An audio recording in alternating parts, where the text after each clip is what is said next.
correlation coefficient, we're going to use the letter R. Okay, R is going to be a number from -1 to +1, and it measures how strong or weak a correlation is. Okay, so obviously if it's negative, it's talking about a negative slope. If it's a positive number, it's going to talk about a positive slope. And then when R is 0, it's no correlation. Okay, so R is 1 means the most positive, the strongest correlation we can have. So that means as we get closer to 0, the weaker our correlation becomes. Same with the negative. A -1 is a strong negative correlation. And then if, like, I have R equals -0.2, that is a weak negative correlation. Okay, so here's some examples. To see R is +1, my dots are super close together. Where when I'm looking at R is 0.3, they're way more spread out. Okay, so they're much weaker. Alright, so that's kind of how those work. Alright, so here we're going to match each correlation coefficient to the appropriate scatter plot. So the easiest ones to do, in my opinion, are the strong and the no correlation. So if I look at the second one, if I look at this one right here, I notice that all my dots are on the line, okay? And it's going down, which makes it a negative slope of -1 because it's strong. So it's this one, okay? When I look, do I have no correlation? Remember, no correlation where the points are all over the place, like this one right here. And so that is where our R equals 0. So there's our R equals 0, okay?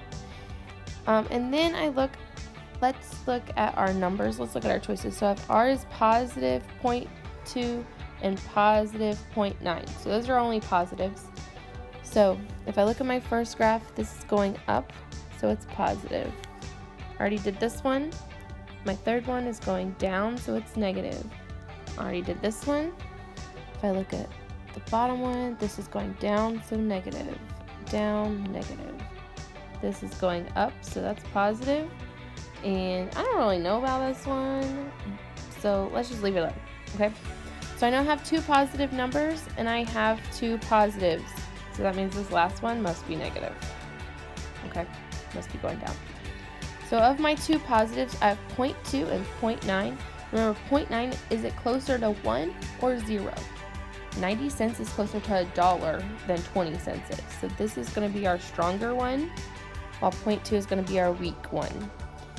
Okay, so 1 or 2, which one's stronger? Which points are closer together?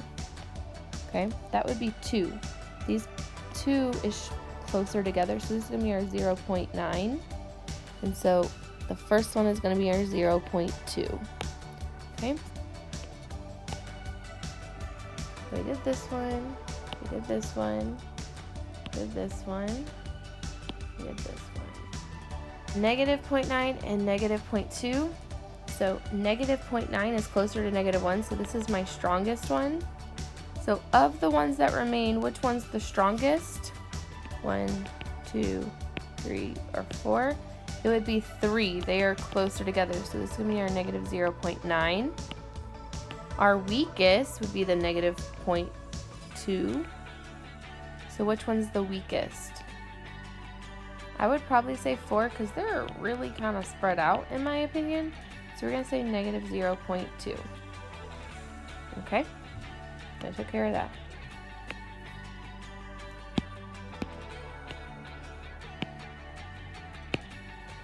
So now we only have 2 left. Okay, and I have -0.6 and -0.4. So when I look at these, which one's stronger? It would be the orange dots.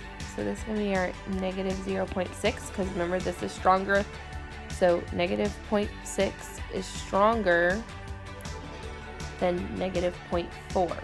Okay, so this is going to be our -0.4. So there are all of our answers. Remember, it's just a comparison. Okay, so you're just looking at which ones are closer together or further apart. Remember, if the number's closer to $1 or -$1, -1, then it makes it stronger. If it's closer to 0, then it's weaker.